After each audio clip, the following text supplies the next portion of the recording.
여기 지금 형제님들 몇 분 오셨는데 내가 60 넘어갖고 100살까지 집에서 안 쫓겨나고 살 수 있는 비법이 하나 있어요.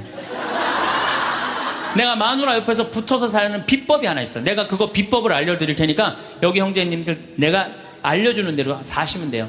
그저 비법이라는 건 뭐냐면은 마누라가 시키는 대로 하고 사세요.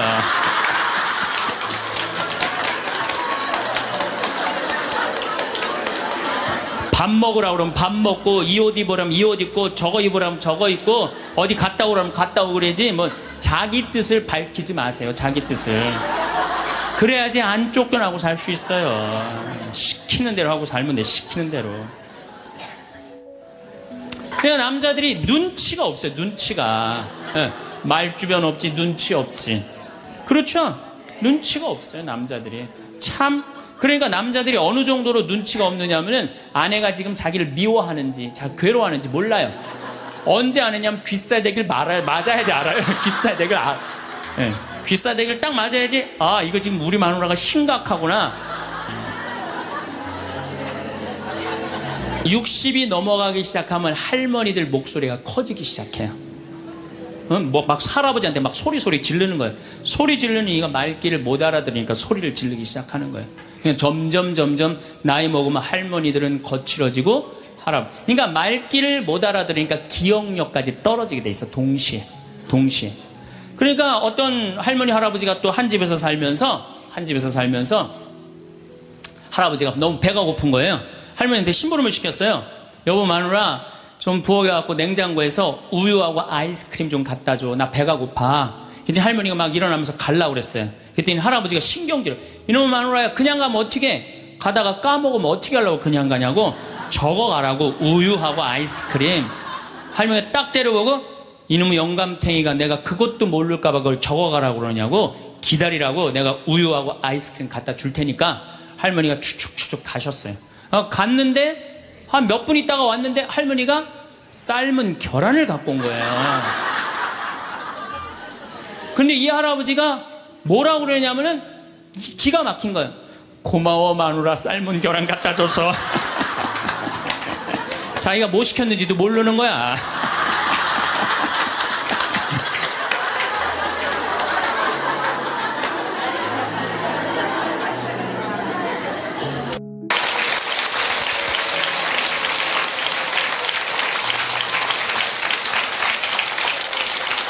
참 예수님, 네, 지금 생명을 살리는 말씀이라는 주제로 이야기를 나누고 있습니다. 우리 인간은 말이라는 것처럼 중요한 게 없는데 이 말을 잘 사용하느냐, 사용하지 못하느냐에 따라서 그 공동체가 행복하기도 하고 그 공동체가 불행하기도 합니다. 내가 또 복을 불러오는 말을 하는 사람이 있고 복을 차는 말을 하는 사람도 있습니다. 그래서 과연 나는 생명을 살리는 말씀을 하는 사람인가, 좋은 열매를 맺는 말씨를 뿌리는 사람인가, 아니면 입만 열무는 기분 나쁘게 하는 말투를 던지는 사람인가, 이 이야기를 나누고 있습니다. 근데 이게 부부끼리 가장 많은 상처를 주는 것 같아요. 지난주 끝에도 잠깐 말씀드렸듯이 나도 남자지만 참 여자를 이해하기가 힘들어요. 제가 이렇게 한 2년 전에 제가 위암 수술을 했어요. 그래갖고 이제 이 위를, 암 환자들은 온도가 42도가 넘어가면 재발하지도 않고 암이 죽는데요. 그래서 이제 제가 찜질방을 잘 가요. 찜질방을 잘 가는데, 아주 뜨거운 찜질방을 잘 가는데, 얼굴이 알려졌잖아요. 그래갖고 아는 사람들이 많아요. 그래갖고 수건을 뒤집어 쓰고 찜질방에 가서 앉아있어요. 한쪽 끝에 조용히 쭈그리고 앉아있어요. 그러면 이제 아줌마 셋이서 들어와서 수다를 떨기 시작하면은 이해할 수 없는 수다를 떨어요. 아줌마 3명이서. 뭐라고 그러냐면은 한 아주머니는 자식 얘기해요. 자식 얘기. 그럼 옆에 아주머니가 자식 얘기하면은 그 자식 얘기를 같이 받아줘야 되는데 옆에 아주머니는 그러거나 말거나 자기는 남편 바람핀 얘기해요. 또 옆에 아줌마는 남편 바람핀 얘기 해거나 말거나 자기는 아파트 산 얘기해요. 주제가 다른 3가지 이야기를 각자 지치지도 않고 30분 동안 계속 하는 거예요. 이해가 안 되더라고요. 우리 남자들은 정치 얘기를 지금 하고 있는데 아내가 여보 우리 애가 자꾸 속을 썩여 그러면 남자 신경질 부려요. 여보 나 지금 정치 얘기 하고 있잖아 지금. 정치 얘기 끝나면은 그 다음에 자식 얘기해. 남자는 한 번에 한 가지 주제만 얘기를 해요. 근데 여자는 동시에 세 가지 얘기를 동시에 하는 거야. 기분도 안 나빠하면서 계속 얘기하는 거예요. 기분도 안 나빠하면서 나는 왜 그런가. 근데 요즘 공부를 해보니까 이해가 되더라고요. 여자는 언어를 관장하는 뇌가 좌뇌에도 있고 우뇌에도 있대요. 그냥 머릿속에 말이 꽉 차 있는 거야. 말이 꽉 차 있으니까 말을 해야 돼. 그런데 말은 하긴 해야 되는데 또 들어야 되잖아. 근데 말을 하면서도 귀는 동시에 두 가지를 구분해서 들을 수 있대요. 이게 무슨 얘기냐면은 한 아주머니는 자식 얘기 자기는 입으로 하면서 귀로는 남편 얘기도 듣고 아파트 얘기도 듣는 거야. 무시하는 게 아니야. 그냥 자기 각자 얘기하면서 상대방 얘기도 다 듣는 게 여자예요. 남자는 언어를 관장하는 뇌가 좌뇌 뒤에만 있어요. 좌뇌 뒤에. 그래갖고 남자들이 교통사고가 나갖고 좌뇌를 다치잖아요. 그러면은요 언어 상실이 온대요. 근데 여자가 교통사고 나갖고 좌뇌를 다치잖아요. 좌뇌를 다쳐도 전혀 말하는데 지장이 없대요. 아직도 우뇌가 남아있어서. 그리고 이런 이 부부가 남자하고 여자하고 부부싸움을 하잖아요. 그럼 남자는 또 흥분을 하면 그나마 좌뇌 뒤에 언어를 관장하는 뇌 기능이 없어져 버린대. 흥분하면. 그러니까 아내가 여보 당신 뭐 시집 와갖고 나 손에 물 안 묻히게 해준다 그랬는데 당신 나 얼마나 고생시켰어. 뭐 결혼기념일을 챙겨줬어. 생일을 챙겨줬어. 우리 친정엄마를 챙겨줬어. 나 여행을 보내줬어. 막 따지면은 남편들이 대꾸를 해야 되는데 이게 어디 있는 줄 알아야지. 대꾸를 해야 어디 있는 줄 알아야지. 그리고 대부분의 남자들의 반응이 어떠냐면 그거 30분 동안 계속 하다가 끝나는 거예요. 여자는 그냥 좌뇌에 있는 거 쏟아내고 우뇌에 있는 거 쏟아내고 막 30분 동안 그냥 있는 대로 공격을 하고 난 다음에 여자는 할 얘기 다 했어요. 그 남자가 그게 시끄러. 그리고 여자는 자기 하고 싶은 얘기 다 하면은요 원도 한도 없어요. 부엌에 가갖고 아무 일도 없다는 듯이 설거지해요. 그럼 그때부터 남자들이 신경질이 나는 거예요. 왜 신경질이 나냐면 왜 내가 그때 그 적절한 대답을 왜 찾아내지 못했을까. 막 신경질이 나는 거예요. 그래갖고 막 쇼파 던지고 신경질을 부리면은 아내가 부엌에서 아무 일도 없다는 듯이 아내가 한마디 해요. 나와서 이 사람은 무슨 말만 하면 승질을 부린다고. 그러니까 말싸움으로 아내를 이길 수가 없어요. 남자는요 여자하고 말싸움 해갖고 이길 수가 없어요. 나는 우리 천주교 신부 중에 수녀님하고 싸워갖고 이겼다는 신부를 본 적이 없어.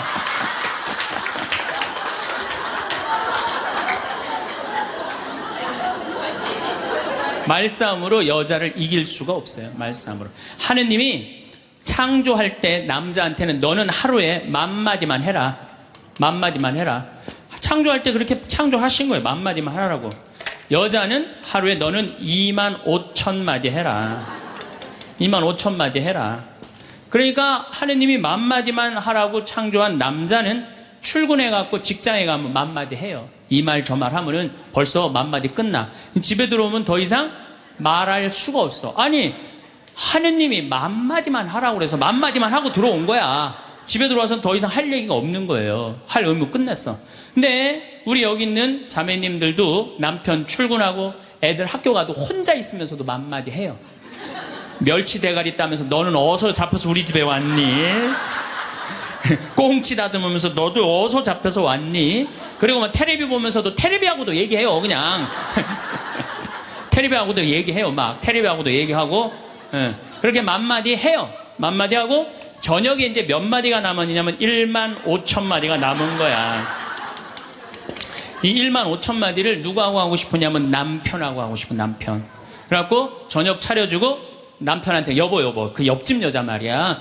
오늘 저녁에 같이 저녁 찬거리를 사러 시장에 나갔는데 그 여자는 김치찌개 거리를 돼지고기 한 근만 사면 되는데 5근이나 사고 정신 나간 여자야. 그러니까 그냥 살림이 그 모양이지.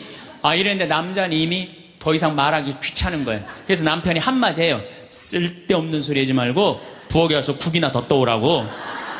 그럼 여자는 미치는 거예요. 아직도 15,000마디가 남아있는데 국 떠오라고 그러면 미치는 거예요. 근데 저도 이 말에 저도 동감을 해요. 왜냐하면 저는 만마디만 하게 창조된 인간이잖아요. 그런데 나는 이렇게 강의를 하면 10만 마디를 해요. 10만 마디. 10만 마디라니까 사실은 난 사제관에 우리 생태마을에서 강의하고 사제관에 딱 밥 먹으러 저녁에 내려가잖아요. 한마디도 하기 싫어요. 한마디. 근데 우리 밥 해주는 자매님이 밥하고 난 다음에 뭐 이런저런 얘기할 거 아니에요. 뭐 개도 내가 5마리 키우니까 개 얘기도 하고 뭐 좀 대꾸하기가 싫은 거예요. 그래서 한동안 대꾸를 안 했어요. 대꾸를 안 하니까 굉장히 기분이 나쁘잖아요. 신부님이 대꾸를 안 하니까 안 되겠더라고요. 그래서 하루는 불러서 내가 얘기를 했어요. 남자는 하루에 10,000마디만 하게 창조됐는데 내가 10만 마디를 한다. 그래서 나는 정말 대꾸하기 싫다. 한마디도 하기 싫다. 그냥 밥만 먹고 싶다. 나한테 앞으로 말 시키지 말아라. 제가 얘기를 했어요. 얘기를 했는데도 그래도 우리 자매님도 여자인지라 말을 하잖아요. 그럼 막 말을 하는데 내가 얘기했는데 말하니까 신경질을 나잖아. 내가 인상을 딱 쓰면은 자매님이 한마디예요. 신부님 대꾸하라는 게 아니야. 그냥 나 떠드는 거니까 그냥 밥만 먹으라는 거야.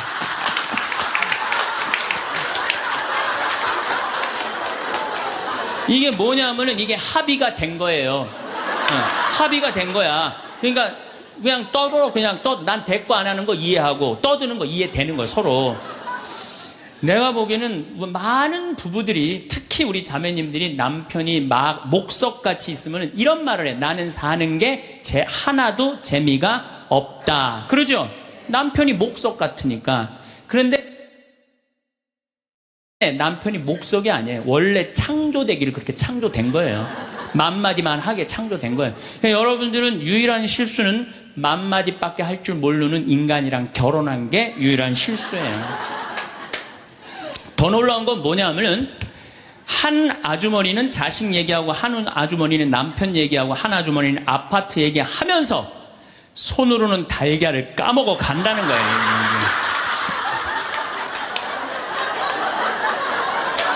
아니 뭐 대단하지 않아요?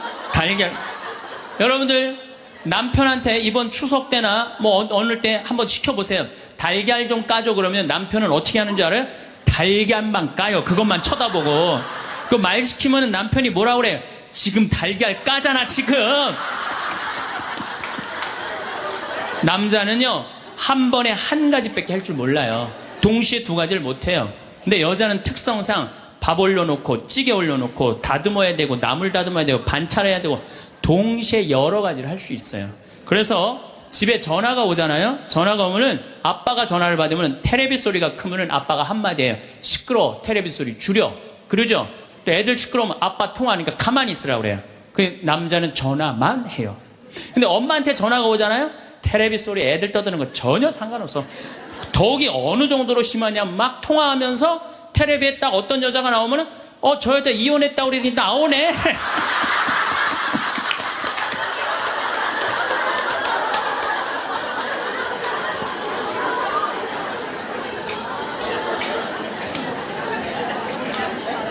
이게 무슨 얘기냐면은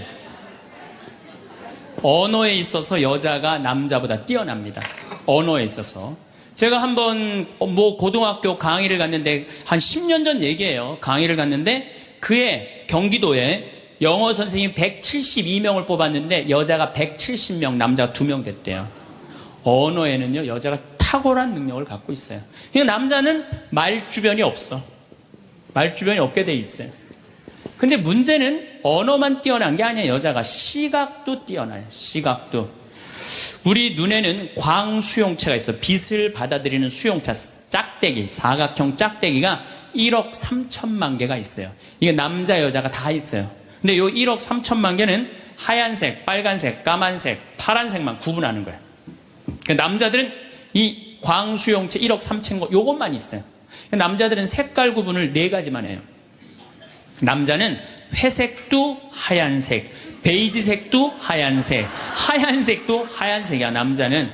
남자는 분홍색도 빨간색, 주황색도 빨간색, 빨간색도 빨간색이에요. 남자는 색깔 구분을 못해요. 근데 여자들은 원추형 광수용체 700만 개가 더 있어요. 여자가. 그래갖고 이건 온갖 색깔을 구분하는 거예요. 그러니까 나는 아직도 카키색이 무슨 색인지 몰라요.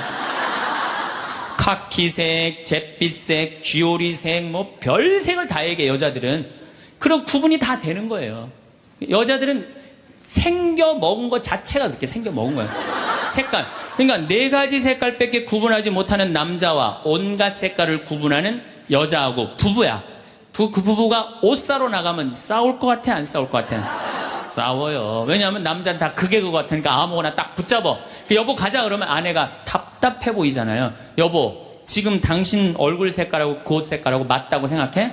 안 어울리잖아. 가만히 있어봐. 그래갖고 이거 들었다 놨다 저것 들었다 놔면은 남편이 신경질이 나는 거. 뭘 저렇게 까다롭게 고르느냐. 아무거나 그냥 입고 가지. 그러니까 남자들하고 여자하고 싸울 수밖에 없어요. 싸울 수밖에 없어요. 그래갖고 옷 사러 나갈 때는 같이 나갔는데 들어오는 시간은 달라요. 이미 남자는 벌써 들어와 있어. 신경질 부리고. 그러니까 색깔 구분 때문에 그래. 색깔 구분. 그런데 남자들은 옛날에 사냥하던 버릇이 있어서 시각이 터널형 시각을 갖고 있어요. 멀리 사슴을 발견해야 돼. 곰도 발견해야 되고. 그래서 멀리 쪼여서 보는 습관이 있어요. 남자들은. 멀리 있는 걸 잘 봐요. 남자들이. 그런데 요즘 남자들이 사냥을 해요? 안 해요? 안 해요. 쪼여 보는 습관은 있는데 사냥을 안 하니까 요걸 남자들이 어디다 쓰냐면 잔치집에 가면은 이쁜 여자가 있으면 그걸 쪼여서 봐요. 금방 누구한테 들켜요? 마누라한테 들키는 거예요. 이쁜 여자 처음 보냐고. 어떻게 알았지? 왜 몰라? 이렇게 쪼여서 보고 있는데. 그래서 참 재미난 통계가 있어요. 부부가 같이 잔치집에 가면 남자는 3명 내지 4명밖에 모르는데 온 사람. 그 사람 왔었어? 이런데요. 나는 뭐 기억이 없는데? 기억이 없지. 당연히 이거 쪼이고 계속 보고 있었으니까. 근데 여자는 시각이 180도라 다 본대요. 다. 그 남자 넥타이를 몸에 고왔고 시계를 못 차고 왔는 까지 다 한다는 거예요.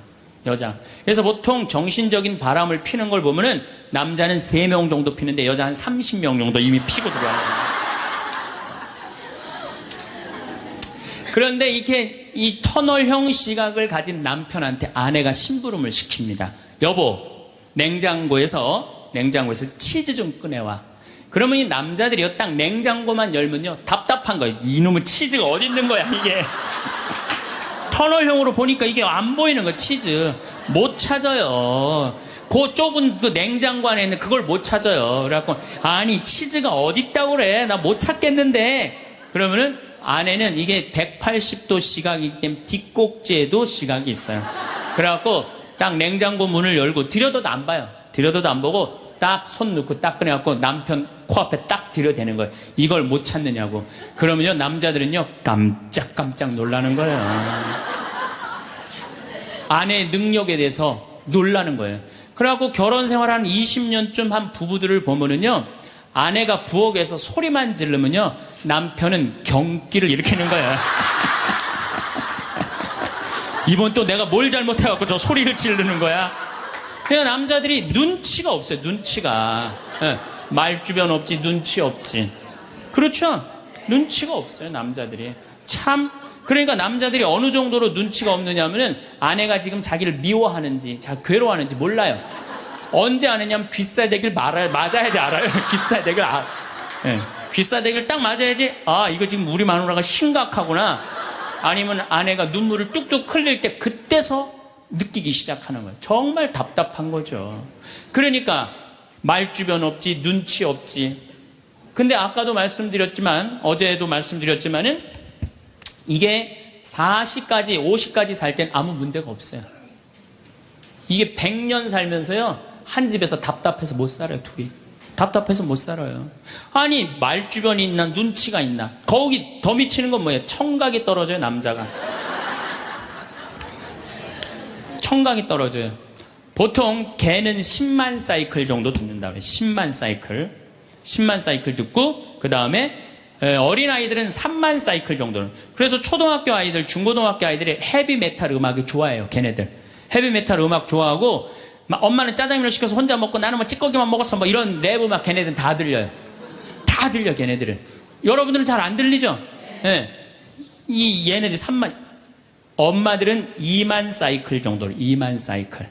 그러니까 젊은 부부가 같이 잠을 자갖고 건너방에서 애가 울잖아요? 그럼 누구 귀에만 들리느냐면 엄마 귀에만 들려요. 그래갖고, 여보, 난 너무 힘들어. 오늘 애하고 하루 종일 씨름을 해갖고 내가 힘들어서 못 일어나니까 당신이 일어나서 좀 나가봐. 이러면은 대부분의 남편들이 이렇게 말한대요. 아무 소리도 안 들리는데 뭐가 들린다 그래. 예민하게 굴지 말고 잠이나 자. 그러면은 누가 일어나서 나가느냐 하면은 아내가 일어나서 나가는 거, 엄마가 일어나서 나가는 거. 그러니까 아내들은 남편하고 살면 살수록 더 답답한 거야. 말 주변이 있나, 눈치가 있나, 말귀를 알아듣나.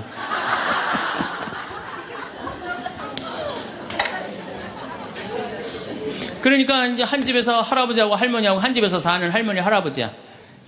할아버지가 이제 저녁 국을 못 끓였는지 너무 궁금한 거야. 그래서 안방에서 할머니한테 여보 마누라 오늘 저녁 국 못 끓였어? 근데 부엌에서 딸그락 딸그락 소리는 들리는데 대답이 없는 거야. 이놈의 마누라가 날 또 무시하는구나. 이번엔 또 거실에 나가고 또 한번 물어봐요. 이놈의 마누라 저녁 국 못 끓였냐니까 왜 대답이 없어? 아 근데 딸그락 딸그락 소리는 들리는데 또 대답이 없는 거야. 너무 화가 난 할아버지가 이번에는 부엌에 가갖고 이놈의 할망구야 저녁 못 끓였는지 내가 3번이나 물었는데 대답을 안 하냐고. 사람 말이 말 같지 않으냐고. 그러니까 할머니가 눈을 동그랗게 뜨고 하는 말이 내가 콩나물국이라고 3번 얘기했잖아. 누군만 못 들은 거야? 할아버지. 제가 이렇게 강의를 가면은요 할아버지들이 이렇게 하고 듣는 할아버지들이 참 많아요. 이게 남자의 특성이에요. 그래서 남자들은 만 사이클밖에 못 들어요. 만 사이클. 그래갖고 남자들은 음악을 빠른 음악 들으면 다 시끄럽다고 그래. 다 시끄러우니까 끄라고. 그저 남자한테 음악이라고 그러는 건 꿍짝짝 꿍짝짝 어머나 어머나 이러지 마세요. 이런 음악만 음악이에요. 남자는. 그래서 30대 40대가 넘으면 트로트를 좋아할 수밖에 없어. 남자들은 빠른 음악을 안 들리니까. 한 28,000 사이클 정도가 보통 우리 음악에서 나오는 헤비마틱 음악이거든요. 그러니까 못 듣는 거예요. 그 다음부터는. 그러니까 말귀 못 알아듣지, 눈치 없지, 말 주변 없지. 자, 요즘 어떤 할아버지가 할머니하고 같이 한 집에서 사는데 그런 거예요. 이제 냉장고가 고장이 났고 애프터 서비스를 불렀어. 애프터 서비스를 딱 불렀는데 애프터 서비스 하고 난 다음에 갔어. 근데 요즘은 참 대한민국이 애프터 서비스 끝나고 나면은 고객센터에서 전화하잖아요. 고객님 매운 만족하십니까? 보통 만족하십니까? 저 설문조사를 하잖아요. 근데 이게 또 할아버지가 전화를 받았네. 아 냉장고 고쳤는데 이제 애프터 서비스라고 전화를 했는데 애프터 서비스 센터에서 전화했다 그러니까 뭘 또 애프터 서비스를 해주느냐. 그래갖고 뭐라고 그러니까 할아버지가 할머니한테 그런 거야. 여보 마누라 요즘 이상해. 냉장고 고쳤는데도 뭐 매운 만두 먹을래요? 보통 만두 먹을래요? 그렇게 물어보는데 말귀를 못 알아들어요. 말귀를. 그러니까 60이 넘어가기 시작하면 할머니들 목소리가 커지기 시작해요. 막 할아버지한테 막 소리 지르는 거예요. 소리 지르는 이유가 말귀를 못 알아들으니까 소리를 지르기 시작하는 거예요. 그러니까 점점 나이 먹으면 할머니들은 거칠어지고 그러니까 말귀를 못 알아들으니까 기억력까지 떨어지게 돼 있어. 동시에. 그러니까 어떤 할머니 할아버지가 또 한 집에서 살면서 할아버지가 너무 배가 고픈 거예요. 할머니한테 심부름을 시켰어요. 여보 마누라 좀 부엌에 갖고 냉장고에서 우유하고 아이스크림 좀 갖다 줘. 나 배가 고파. 그랬더니 할머니가 막 일어나면서 가려고 그랬어요. 그랬더니 할아버지가 신경질을. 이놈의 마누라야 그냥 가면 어떻게 가다가 까먹으면 어떻게 하려고 그냥 가냐고. 적어가라고. 우유하고 아이스크림. 할머니가 딱 째려보고 이놈의 영감탱이가 내가 그것도 모를까봐 그걸 적어가라고 그러냐고. 기다리라고 내가 우유하고 아이스크림 갖다 줄 테니까. 할머니가 추측 가셨어요. 갔는데 한 몇 분 있다가 왔는데 할머니가 삶은 계란을 갖고 온 거예요. 근데 이 할아버지가 뭐라고 그러냐면은 기가 막힌 거예요. 고마워 마누라 삶은 계란 갖다 줘서. 자기가 뭐 시켰는지도 모르는 거야.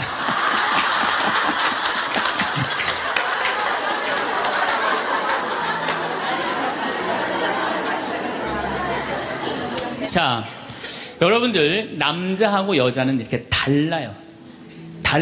그리고 50이 넘어서면서부터 여자가 능력이 뛰어나요. 여자가. 그러니까 남자는 사실은 말주변도 없지, 눈치도 없지, 말귀도 못 알아듣지.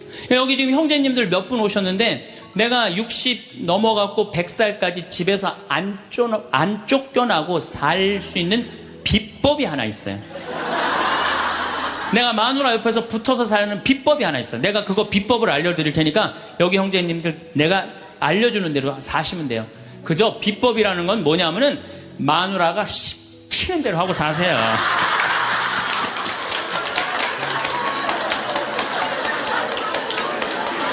밥 먹으라고 그러면 밥 먹고, 이 옷 입으라면 이 옷 입고, 저거 입으라면 저거 입고, 어디 갔다 오라면 갔다 오고 그래야지 뭐 자기 뜻을 밝히지 마세요. 자기 뜻을. 그래야지 안 쫓겨나고 살 수 있어요. 시키는 대로 하고 살면 돼. 시키는 대로. 그래서 여러분들 혹시 우리 자매님들 내 남편이 참 목석 같다. 오늘 이해가 돼요? 안 돼요? 이해가 되죠? 구박하지 마세요. 원래 생겨 먹은 게 그런 거니까. 아니 본질적으로 말을 하기 싫어하는 게 인간, 남자야 남자. 남자들은 또 고민을 하잖아요. 그럼 여자들은 고민을 하면 말을 해야지 고민이 풀려. 근데 남자들은 고민을 하면 가만히 있어야 돼요. 그러니까 그 뭐 로댕에 생각하는 사람이 100년 전에 이러고 있는데 아직도 이러고 있대잖아. 아직도 생각하는 사람. 그러니까 여러분들 남편이 말이 많지 않더라고 그래도 너무 구박하지 말라는 거예요. 여러분들 남편이 집안에서 물건을 못 찾더라도 좀 구박하지 말라는 거예요. 대신 여자는 집안에 있는 물건을 잘 찾지만 남자는 집 밖에서 물건을 잘 찾아요. 그러니까 여자는 딱 집만 나가면 깜깜해져. 집만 나가면은. 그래갖고 남편이 3년 전에 너무 경치 좋은 데를 데리고 갔어. 근데 여자들은 3년 전에 간 데 기억 못 해요. 다시 3년 전에 똑같은 데 데려가도 이렇게 말합니다. 여자들은 여보 여기 너무 멋있다.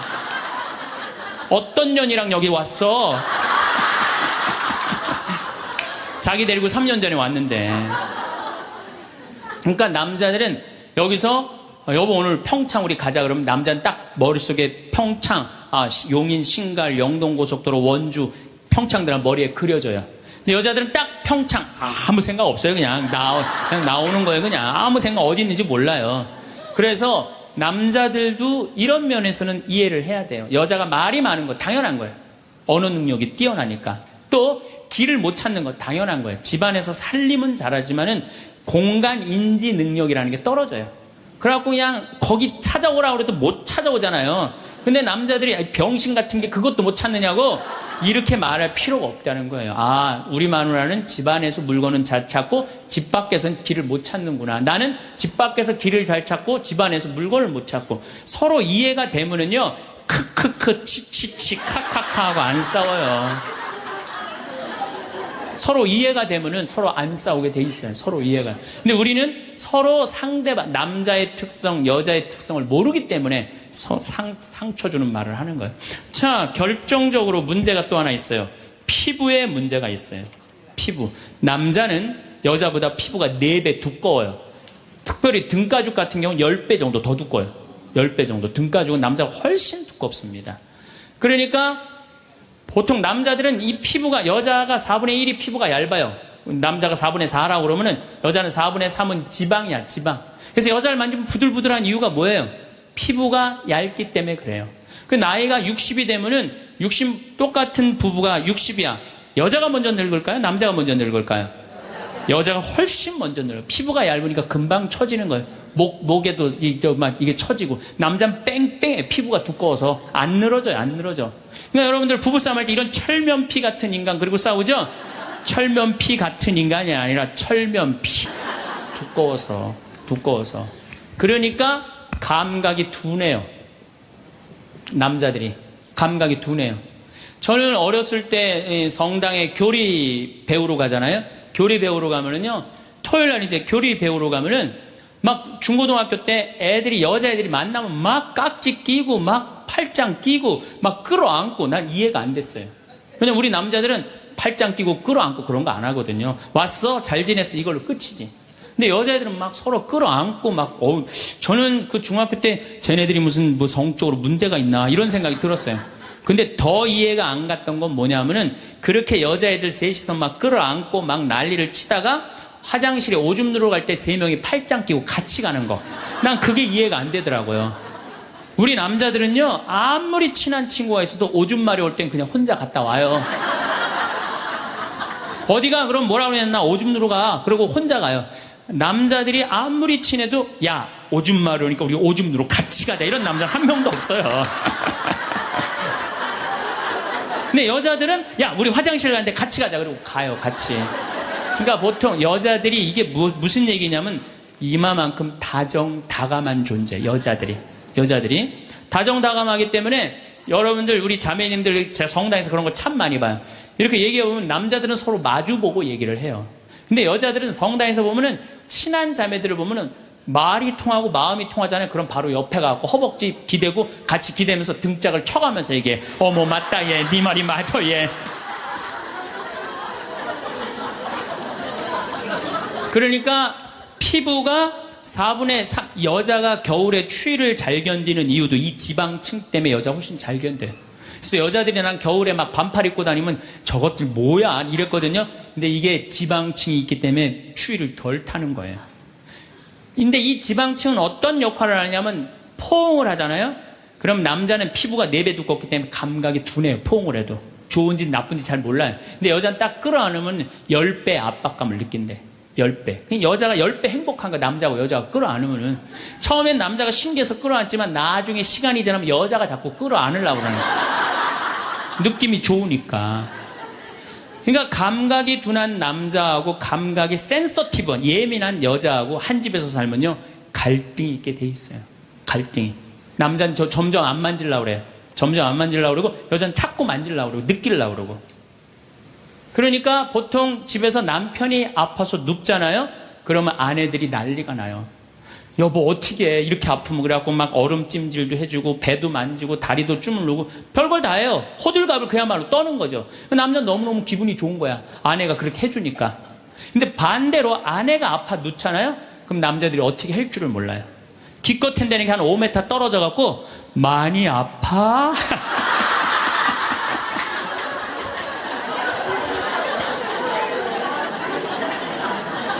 이때 섭섭해요 안 섭섭해요? 제가 이런 상담을 정말 많이 받았어요. 신부님 내가 병원에 입원해갖고 누웠는데 남편이 와갖고 남편이 이제 저녁에 이제 퇴근하고 와갖고 한다는 게 문 딱 열더니 아이 참 어떻게 하면 좋아. 아이 참 이거 어떻게 하면 좋아. 그리고 난 나가서 담배 한 대 피고 올게. 그리고 나가서 한참에 담배 한 대 피고 오더니 또 방에 들어와 저 병실에 와갖고 아이 참 어떻게 해야 나 갈게. 그리고 간대요. 그때 섭섭한가. 그때 여자들은 내가 자기 자식 새끼 키우느냐고 이렇게 아픈데 저렇게 여자들은 만지고 고생했다 그러고 아유 살림하는 게 얼마나 힘들어요. 손도 주물르고 다리도 주물르면은 마음 안에 있는 병 육신의 병까지 다 날 텐데 기껏 한다는 게 많이 아파. 그리고 아내가 한 3일 동안 알아놓으면 남자는 불편한 건 딱 하나예요. 밥 못 얻어 먹는 거. 짜장면을 시켜 먹어야 되나 짬뽕을 시켜 라면을 끓여 먹어야 되나. 그렇게 하다가 아내가 이제 퇴근을 했는데 부엌에서 딸그락 소리가 들리는 거야. 드디어 우리 마누라가 다 낫나 보다. 그럼 남자는 생각은 딱 한 가지야. 남자는 스킨십 이런 게 아니고 밤에 자고 싶은 거 같이. 그래갖고 그냥 잠결에 아내 가슴에 손을 싹 댔는데 아내가 이 말하면 이 가정은 끝난 거예요. 남편 손을 딱 때리면서 내 몸에 손 대면 죽을 줄 알아. 이씨.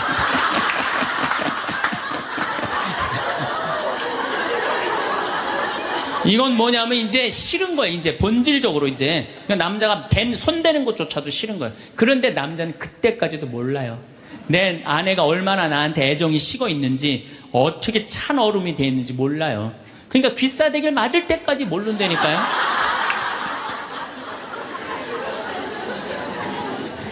그래서 말주변 없지, 눈치 없지, 말귀 못 알아듣지, 둔하지. 이런 남자랑 사는 여러분들은 내가 보기엔 참 대단한 분들이에요. 그리고 우리 형제님들은 앞으로 내가 쫓겨나지 않으려면 어떻게? 시키는 대로 하고 살아요. 시키는. 비법은 그것밖에 없어요. 우리 스킨십이 얼마나 중요하냐면은 뭐 진머만 연구를 하고 원숭이 있잖아요. 원숭이 연구를 해보면은 원숭이가요 만지지 않고 엄마 없이 아무것도 안 하면요 금방 죽는데요. 근데 엄마가 만져주고 인형 같은 엄마라도 계속 만지는 애들은 건강하대. 사람도 똑같대요. 만져고 이렇게 뽀뽀해주고 이렇게 애들을 그냥 끌어안아주고 이런 애들은 감기도 안 걸리고 설사도 안 걸리고 기침도 안 한대요. 사람은 만지는 게 그렇게 중요한 거예요. 근데 우리나라 사회는 만지는 훈련이 안 돼 있어요. 이게 잘못 훈련이 돼 있지, 또 만져도 잘못 만져갖고 이상하게 뭐 감옥에 들어가고 막. 가족끼리 다정한 스킨십이. 저는 요즘 집에 가면 어머니 아버지 꼭 안아줘요. 헤어질 때도 꼭 안아줘요. 너무너무 좋아요. 저도 좋고, 뭐 아버지 처음에 어색해 하시더니 요즘 잘 안아요. 요즘 아버지도. 얼마나 좋아요. 우리 자매님들 많은 분들이 신부님 참 혼자 사는 거 힘들지 않느냐고 이렇게 물어보는 분들이 있어요. 저는요 이렇게 물어보고 싶어요. 종자가 완전히 다른 두 종자가 한 집에서 사는 게 힘들어요? 한 종자가 한 집에서 그냥 사는 게 힘들어요? 어느 게 힘들어요? 종자가 완전히 다른 두 종자가 한 집에서 사는 게 힘들어요. 부부로 사는 게 쉬운 일이 아니에요. 그래서 30년, 40년, 50년 그 안 맞는 거 맞춰가면서 산다는 게 쉬운 일이 아니에요. 기적이에요. 맞아요. 그래서 우리 여기 자매님들 여러분들만 맞추는 거 아니에요. 사실 남편들도 맞춰요. 그러니까 남편한테 좀 기분 좋은 소리 해주세요. 남자는요 말에 너무너무 녹아나요. 그러니까 남편한테 무슨 소리를 남자들이 제일 좋아하는지 제가 알려드릴게요. 여보, 당신 죽으면 나도 따라 죽을게. 이 말에 남자들은 뻑 가요. 뭐라 그러면서, 여보, 난 당신 믿고 살아왔는데 난 당신 없으면 난 아무것도 아니야. 당신 죽으면 나도 따라 죽을 거야.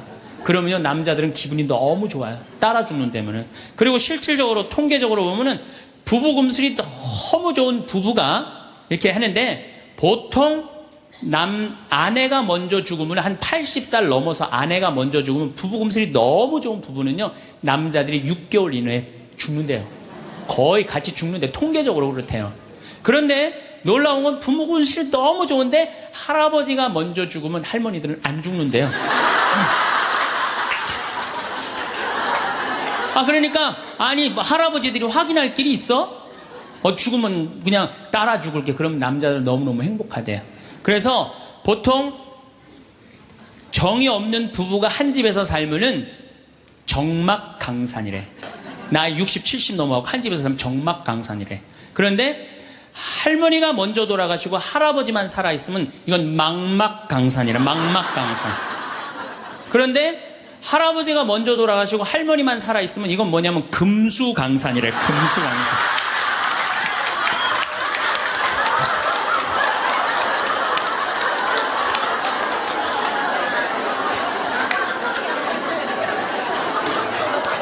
네, 동창 신부가 가정사목연구소 우리 수원교구 송용호 신부가 전해준 참 재미난 얘기를 하더라고요.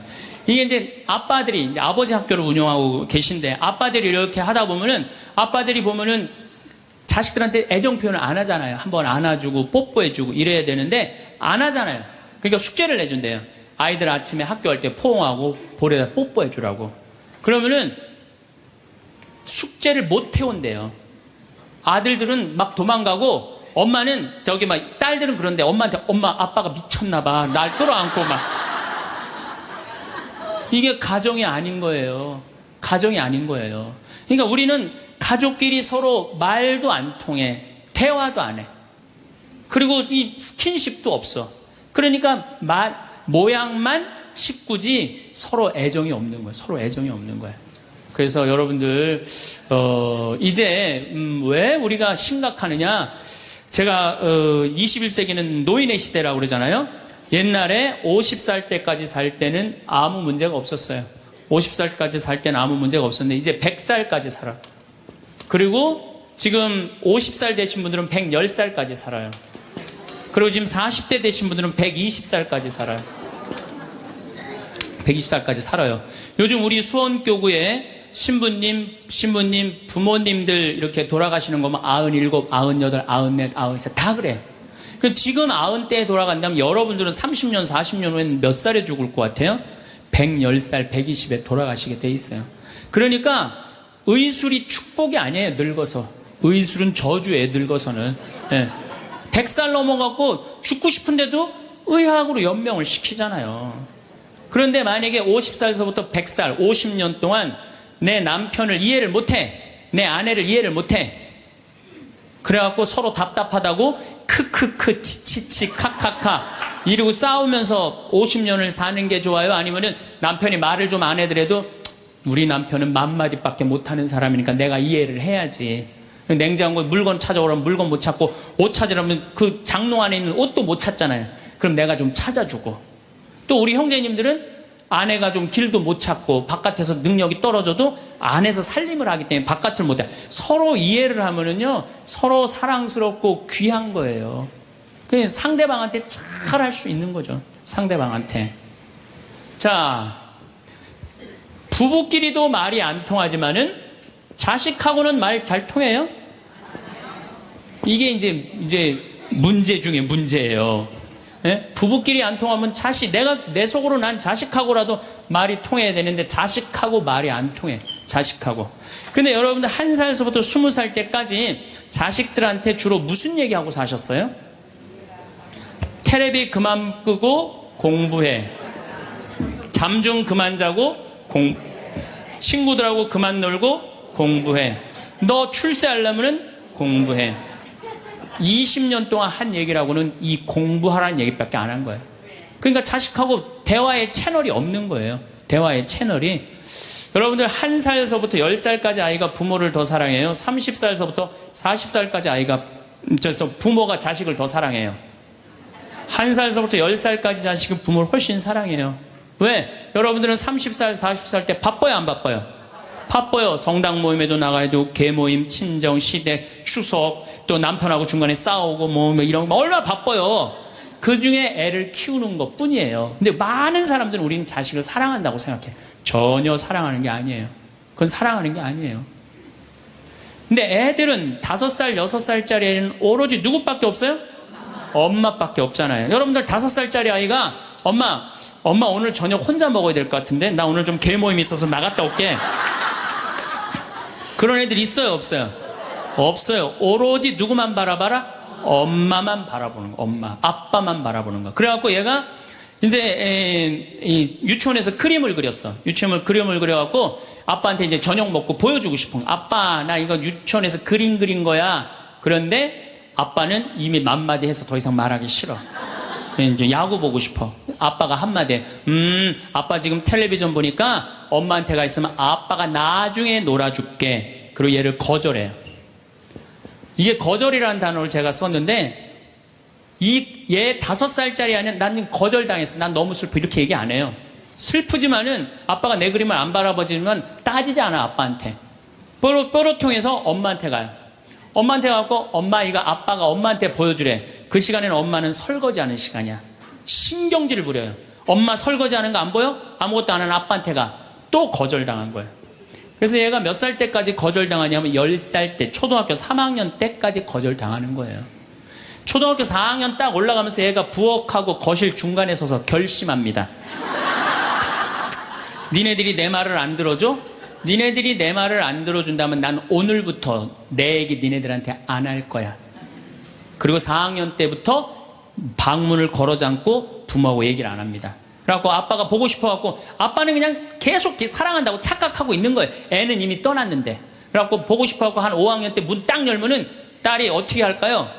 눈을 흰 눈동자 95% 까만 눈동자 확 뒤집고 내 방 왜 노크도 없이 들어오냐고. 그럼 대부분의 아빠들은 이때 뭐라고 표현? 저거 사춘기가 시작됐다고. 천만의 말씀이에요. 여러분들이 10년 동안 애를 밀어냈기 때문에 애가 자기 살 길 찾아간 거예요. 사춘기가 아니에요. 근데 많은 경우는 우리나라는 제가 사춘기 때 튀어나간다고 그래요. 제가 뭐 미국이나 캐나다나 호주나 이렇게 보면은 거기 사람들은 퇴근하면 집에 무조건 들어와야 돼요. 다른 데 갈 데가 없어요. 그러니까 계속 애들하고 어울리는 거야. 거기 대부분의 아이들은 참 부모하고 다정해요. 근데 우리나라는 다정한 자식하고 부모하고 다정한 중고등학교들 내가 본 적이 거의 없어. 100명 중에 한두 명 볼까 말까야. 대부분의 애들이 이상하게 부모를 밀어내요. 왜 저렇게 밀어낼까? 가만히 생각을 해보니까 부모가 밀어낸 거야. 부모가 애들 얘기를 안 들어준 거야. 많은 사람들이 저한테 그래요. 신부님 어쩜 그렇게 말을 잘하느냐고 그런 얘기를 참 많이 해요. 강의를 잘하느냐고. 제가 한 번은 저 파주의 경기도 저기 교장 교감 선생님 연수 때 내 강의를 갔어. 한 200명쯤 되는 교장 선생님들이야. 44살 때. 그분들 표정이 뭐 저런 게 우리 60살 먹은 교장들한테 강의를 왔느냐 그런 표정이에요. 근데 내가 강의를 한 20분 했는데 자세가 바뀌시더라고. 끝났는데 기립박수를 받았어요. 교장, 성당 안 다니는 교장 선생님들 저한테 와갖고 신부님 말을 신학교에서 가르치느냐고.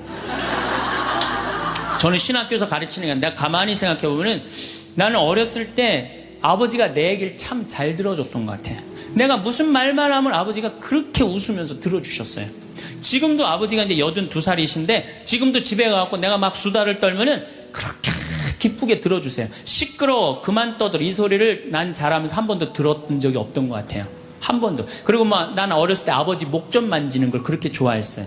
목젖이 이렇게 튀어나와 너무 신기하잖아요. 100번을 만져도 그냥 계셨어요. 그리고 아버지가 수염이 많아요. 우리 집이 수염이 많아요. 우리 사부자가 하루만 수염 안 깎고 앉아있으면 깜깜해요. 네.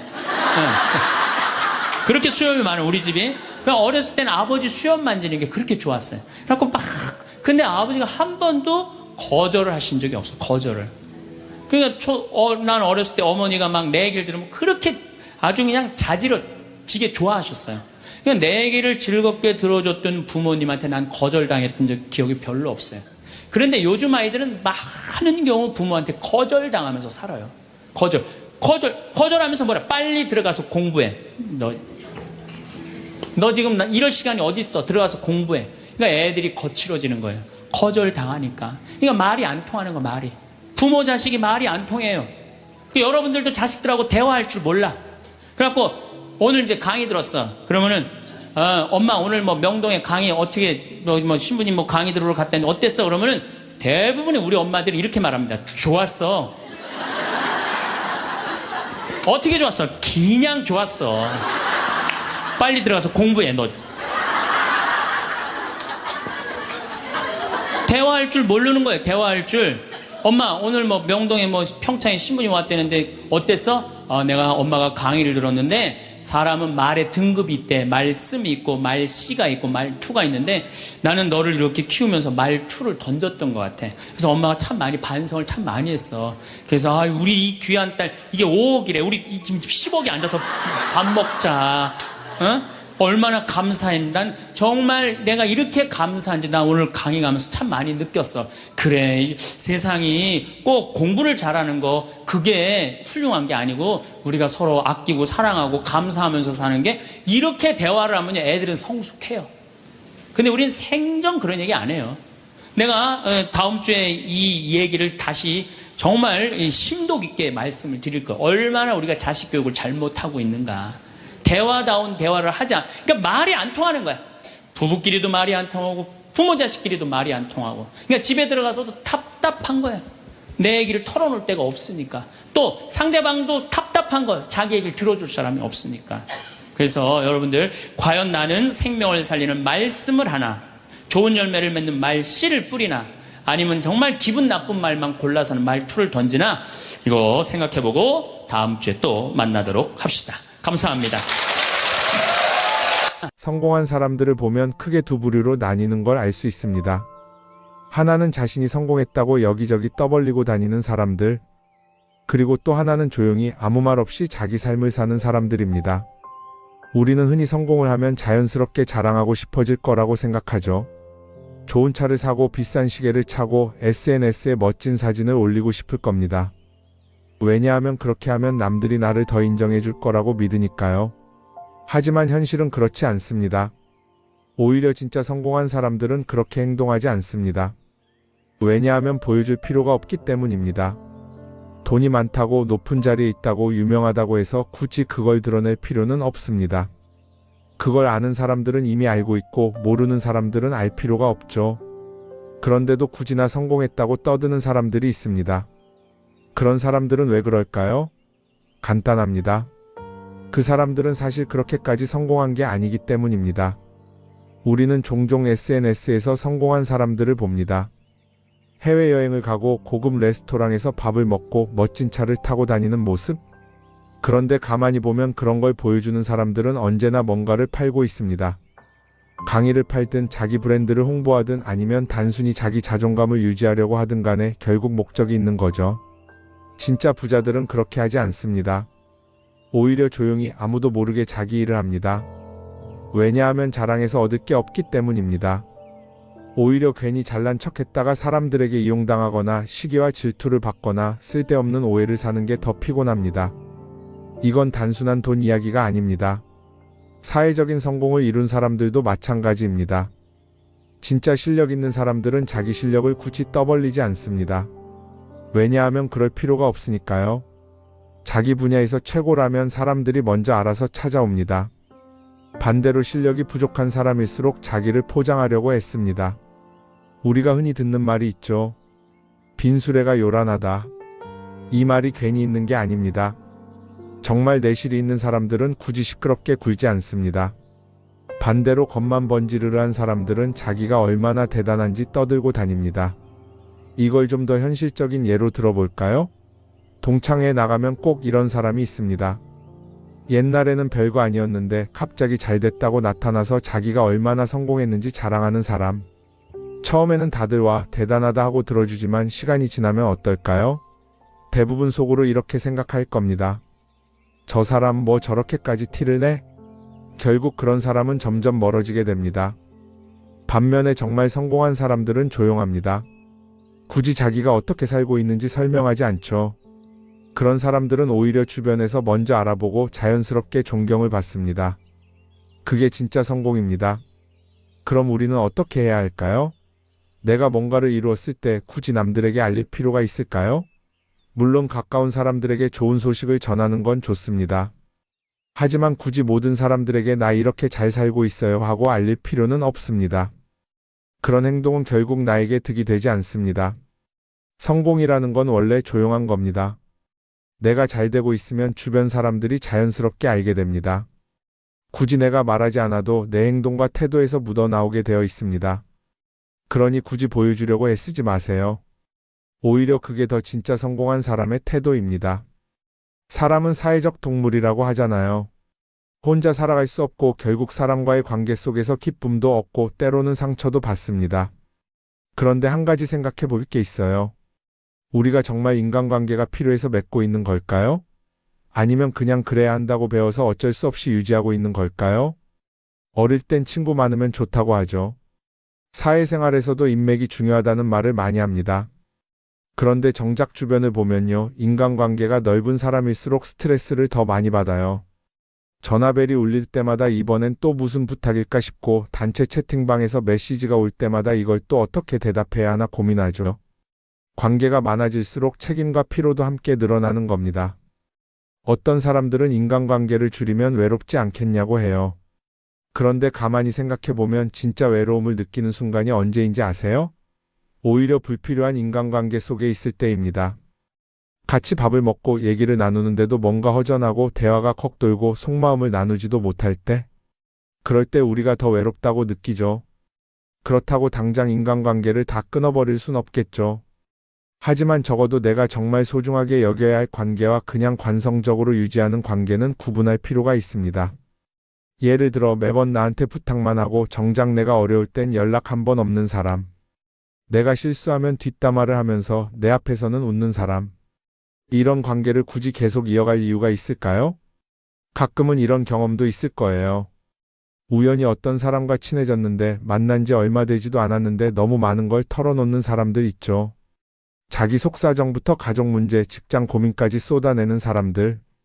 이런 경우 두 가지의 가능성이 큽니다. 하나는 그냥 감정적으로 의존할 사람이 필요해서일 수도 있고 또 하나는 내가 믿을 만한 사람인지 떠보는 걸 수도 있어요.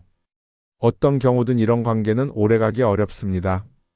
사실 친밀함이라는 건 시간이 필요한 법이에요. 적당한 거리를 두고 천천히 서로를 알아가야 하는데 초반부터 급격하게 가까워진 관계는 쉽게 무너지는 경우가 많습니다.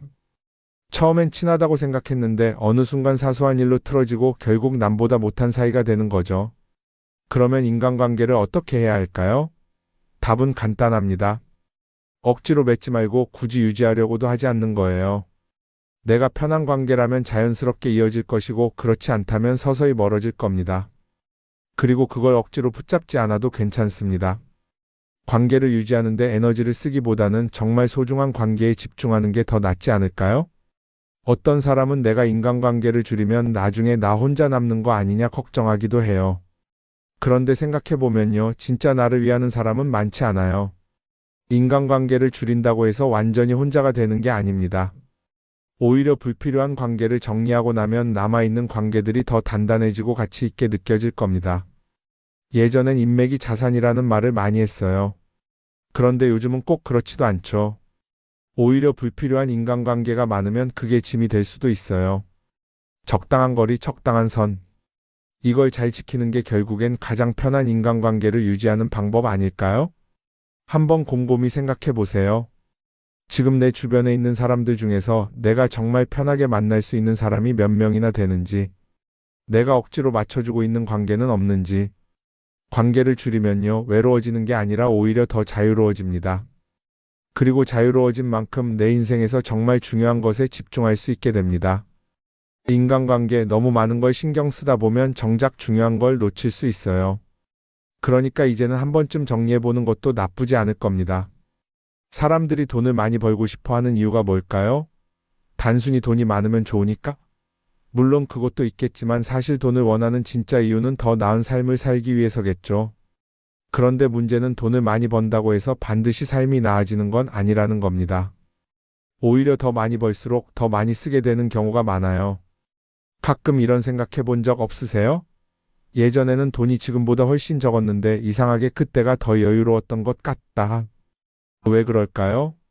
사실 우리가 원하는 건 돈 그 자체가 아니라 돈을 통해 얻을 수 있는 자유인데 돈을 벌면 벌수록 그 자유를 잃어버리는 경우가 많아요. 더 좋은 차, 더 좋은 집, 더 좋은 옷을 사면서 점점 더 많은 돈이 필요해지고 결국엔 돈을 벌기 위해 또다시 일해야 하는 악순환에 빠지게 되는 거죠. 한번 생각해 봅시다. 우리가 정말 필요해서 뭔가를 사는 경우가 얼마나 될까요? 필요해서라기보다는 남들이 가지고 있으니까, 없어 보이기 싫으니까, 혹은 그냥 기분 전환을 위해서 소비하는 경우가 훨씬 많아요. 그리고 그런 소비를 할 때마다 스스로 이렇게 합리화를 하죠. 이 정도는 나를 위한 투자야. 그런데 가만히 보면 그 소비가 진짜 나를 위한 소비인지 아니면 그냥 사회가 만든 기준에 끌려가고 있는 건지 헷갈릴 때가 많습니다. 예를 들어 예전에는 스마트폰 하나면 충분했는데 이제는 스마트워치도 있어야 하고 무선 이어폰도 필요하고 태블릿도 있어야 할 것 같고, 하나를 사면 또 다른 무언가가 필요해지는 시기예요. 사실 이건 우리가 그렇게 만들어진 겁니다. 광고도 그렇고 SNS도 그렇고 자꾸 우리에게 이렇게 말하죠. 이걸 사야 더 행복해질 수 있어요. 그런데 정작 그걸 사고 나면 어때요? 처음 며칠은 좋죠. 그런데 시간이 지나면 또 다른 걸 사고 싶어져요. 왜냐하면 물건이 우리를 오래 행복하게 만들어주지는 않거든요. 특히 요즘은 SNS가 이런 소비 심리를 더 부추기는 것 같아요. 예전에는 친구들끼리 만나서 나 새로 샀어 하고 자랑하는 게 전부였는데 이제는 SNS에 올리면서 전 세계 사람들에게 보여주잖아요.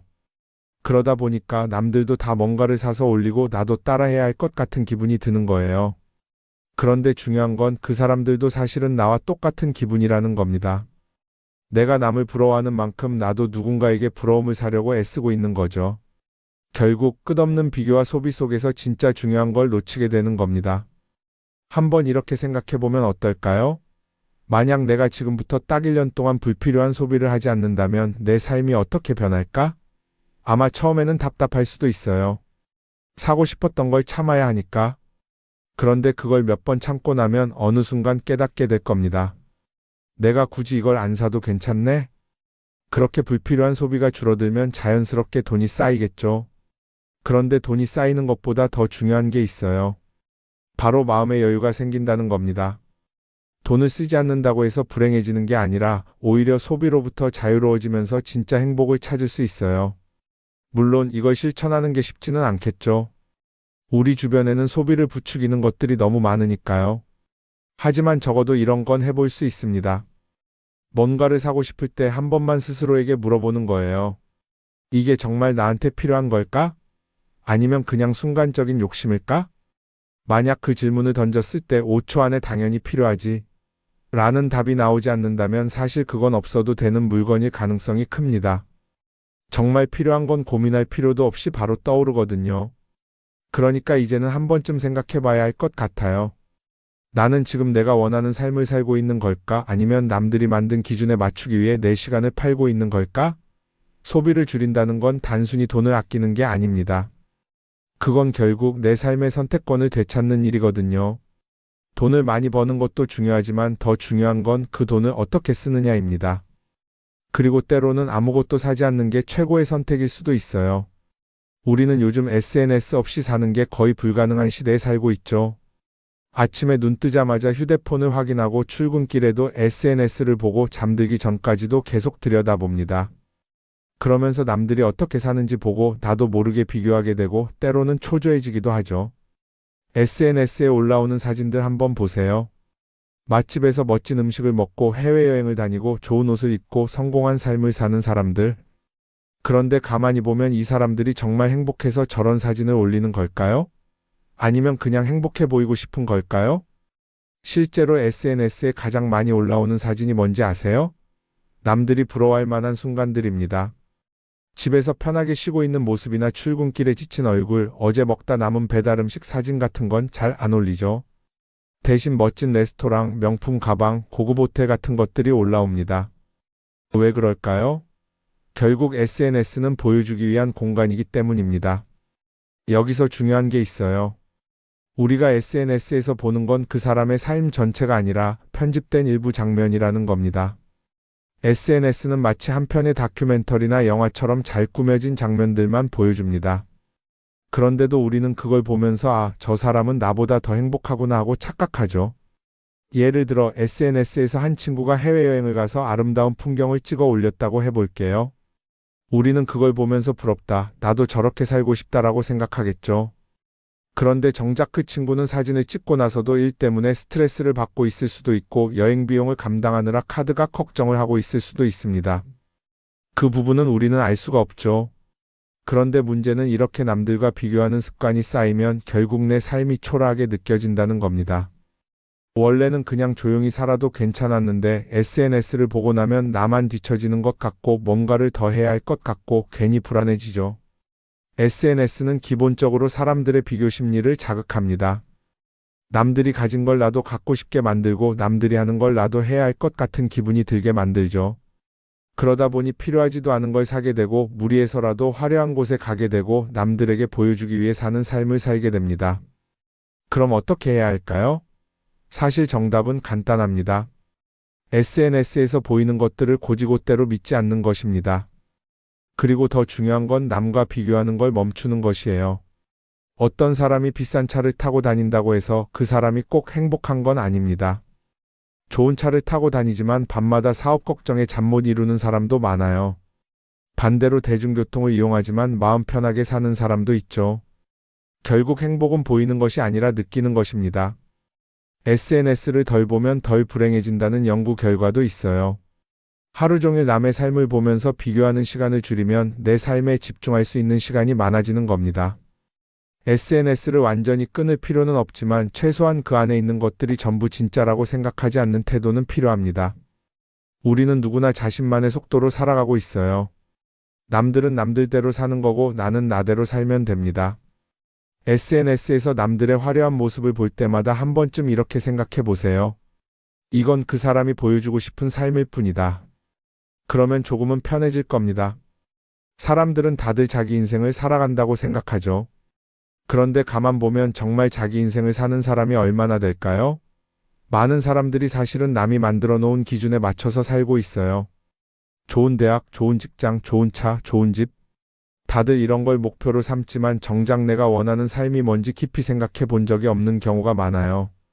이건 어릴 때부터 교육받아온 방식과도 관련이 있어요. 우리는 어릴 때부터 이렇게 살아야 한다는 틀 안에서 자라죠. 공부 열심히 해서 좋은 성적을 받아야 하고 좋은 직장을 가져야 하고 결혼도 적당한 때에 해야 하고 마치 인생이 정해진 수순이라도 있는 것처럼요. 그러다 보니 나 스스로 정말 원하는 걸 고민하기보다는 그냥 남들이 정해놓은 목표를 따라가게 돼요. 그런데 이렇게 남의 기준에 맞춰서 살다 보면 어느 순간 공허함을 느끼게 됩니다. 이게 정말 내가 원했던 삶인가? 하는 의문이 들 때가 오죠. 어릴 땐 성적이 목표였고 사회에 나와서는 연봉이 목표였고 결혼하고 나서는 아이 교육이 목표였는데 그 목표를 이루고 나면 허무한 거예요. 계속 뭔가를 이루긴 했는데 정작 나는 어디에 있는지 모르겠는 거죠. 진짜 중요한 건 내가 원하는 게 뭔지를 아는 것이에요. 그런데 이게 쉽지 않죠. 오랫동안 남의 기준대로 살아왔기 때문에 막상 내가 정말 원하는 게 뭐지? 하고 물어보면 선뜻 대답하기 어려운 경우가 많아요. 하지만 이 질문을 하지 않으면 우리는 평생 남이 정한 기준 속에서 살게 됩니다. 그럼 어떻게 해야 할까요? 첫 번째로 필요한 건 내가 왜 이런 생각을 하게 됐는지 스스로 점검하는 거예요. 예를 들어 내가 비싼 차를 사고 싶다고 생각한다면 그게 정말 내 필요 때문인지 아니면 남들에게 잘 보이기 위해서인지 한번 따져봐야 해요. 만약 남들이 나를 어떻게 볼까 하는 게 더 중요하다면 그건 내 기준이 아니라 사회가 만들어 놓은 기준일 가능성이 큽니다. 두 번째는 다른 사람의 의견에 휘둘리지 않는 연습을 하는 거예요. 우리는 살아가면서 끊임없이 남들의 평가를 받죠. 그 나이에 그런 걸 시작한다고? 지금 그게 가능하겠어? 이런 말들이 우리를 흔들어 놓습니다. 그런데 그런 말에 신경 쓰다 보면 결국 아무것도 하지 못하게 돼요. 중요한 건 남들이 뭐라고 하든 내가 결정하는 거예요. 물론 남의 조언을 들을 수도 있고 참고할 수도 있죠. 하지만 최종 결정은 항상 내 몫이어야 합니다. 내가 결정하고 내가 책임지는 거. 그렇게 해야 내 삶을 온전히 내 것으로 만들 수 있어요. 세 번째는 내가 한 선택에 책임지는 자세를 가지는 거예요. 많은 사람들이 무언가를 선택하고 나서도 후회하죠. 괜히 이걸 했나? 이 선택이 잘못된 건 아닐까? 그런데 한 가지 확실한 건 후회한다고 해서 과거가 바뀌지는 않는다는 거예요. 내가 한 선택이라면 그 선택이 틀렸다고 해도 받아들이고 그 안에서 최선을 다하는 게 더 중요해요. 이렇게 말하면 그럼 실수하면 어떡하죠? 라고 걱정하는 분들도 있을 거예요. 하지만 생각해보면 우리가 실수를 두려워하는 이유도 결국 남의 시선 때문이에요. 내가 실패하면 남들이 날 어떻게 볼까? 이런 걱정이 더 크죠. 그런데 남들은 생각보다 우리한테 관심이 없어요. 우리가 성공하든 실패하든 남들은 자기 삶을 사느라 바빠요. 그러니까 내 인생의 주인은 결국 나 자신이라는 걸 명확히 할 필요가 있어요. 내 선택을 하고 그 선택에 책임지면서 남이 아니라 나에게 맞는 길을 찾는 것. 그게 진짜로 내 삶을 살아가는 방법이 아닐까요? 어쩌면 우리는 너무 오랫동안 이렇게 살아야 한다는 틀 속에 갇혀 있었는지도 모릅니다. 하지만 이제는 한 번쯤 생각해 봐야 합니다. 나는 진짜 내 삶을 살고 있는가? 그리고 만약 아니라면 지금부터라도 조금씩 바꿔보면 어떨까요?